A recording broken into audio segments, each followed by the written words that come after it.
කොහොමද ආගම දර්ශනය සම්බන්ධයෙන් ඔබේ කොයි වගේ ගනුදෙනුවක්ද තියෙන්නේ ඔබේ ජීවිතේ පෞද්ගලිකව? මම බෞද්ධ.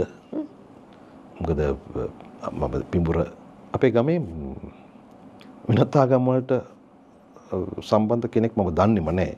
කතෝලික, ක්‍රිස්තියානි හෝ මුස්ලිම් අපිට එහා පැත්තේ ගමේ තිබුණා මුස්ලිම් ගමක් වේයන්ගල මුස්ලිම් ජනතාව තමයි වැඩිපුර හිටියේ.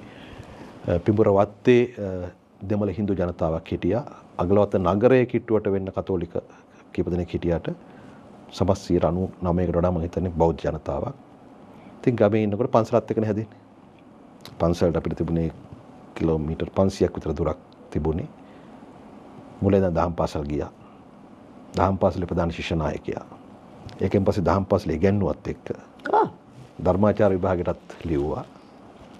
තාමත් අපේ ගෙදර තියෙනවා සමස්ත ලංකා දහම් පාසල් රචනා තරගය සමස්ත ලංකා මට්ටමින් ජයග්‍රහණය කරලා දීපු බිත්තුර්ලෝසුවක් තාම තියෙනවා අපේ ගෙදර.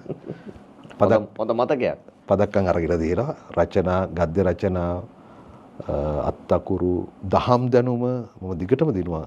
දිස්ත්‍රික්කයේ ශාසනාක්ෂ බලමණ්ඩලයේ දිනුවා, දිස්ත්‍රික්කයේ දිනුවා, සමස්ත ලංකාත් එක හෝ දෙක හෝ තුන වගේ ගත්ත දිගට. ඊට පස්සේ පන්සල ගොඩනගන ගොඩක් මහන්සි අතර ගමේ කොල්ලෝ ටිකත් එක්ක එකතු වෙලා පන්සල හදන්න ඔය අපේ ගමේ පන්සලේ විහෙර හැදුවෙත් අපි ඉස්කෝලේ යන කාලේ ඒවට ගොඩක් මහන්සි වුණා. පොකුණු හැදුවේ අපි ඉන්න කාලේ. ඒවට ඉතින් ගොඩක් ශ්‍රම දාන ඒවත් එක්ක තමයි ජීවත් වුනේ. ඒ නිසා මේ අර ආගම කියන එක ජීවිතයත් එක්ක එකට ගැට ගැහිච්ච දෙයක් බවට පත් වෙනවා. හාමුදුරුවෝ දහම් පාසල් බණ දහම එහෙමයි. මගේ උපන්දිනේට හැමදාම අපේ ගෙදර දානයක් දෙනවා. මගේ උපන්දිනේ අප්‍රේල් 21. එක මාසෙ මම අප්‍රේල් 5. අවුරුද්දට ලොකු දෙයක් අපේ ගෙදර කියන්නේ චාරිත්‍ර කරනවා. නමුත් නෑදෑයෝ ඔක්කොම එකතු වෙන්නේ පුරුද්දක් හැටියට අප්‍රේල් 21. හැමදාම දානයක් දෙනවා. හැමදාම ඒ වටේ ඉන්න පන්සල් නායක හාමුදුරු පුරුදුලා හිටියා ඒ දාණයට අනිවාර්යෙන් වැඩම කරනවා. ඉතින් හොඳ සමීප සම්බන්ධයක් තිබුණා. දේශපාලනය කරන කාලෙත් පන්සල් එක වැඩ කළා. දැනුත් මට කල්සොට්‍රික්කේ ඇත්තට අපේ පන්සල් වලින් අපේ නායක හඳුනන වහන්සේ ළඟ විශාල සහයෝගයක් ලැබෙනවා. අනිත් තැන්වල දිස්ත්‍රික්කයෙන් පිටත් එහෙම තමයි. මහානායක හඳුනන වහන්සේ ළඟ ඉඳලම ලොකු සමීප බවක් තිබෙන බව මට දැනෙනවා කියලා කතා කරනකොට. අර ඒ කියන්නේ ආගම වෙනම ජීවිත වෙනම නෙමෙයි මේක එකට බද්ධ වෙලා තියෙන අපි ඉතින් බොහොම සාමකාමී ජීවත් වෙනවා. ඉතින් ආගමට ඒ කියන්නේ හඳුනන වහන්සේලාට උනත් අනුග්‍රහය දක්වන්න පුළුවන් ඕන තැනකදී කටයුතු කරනවා.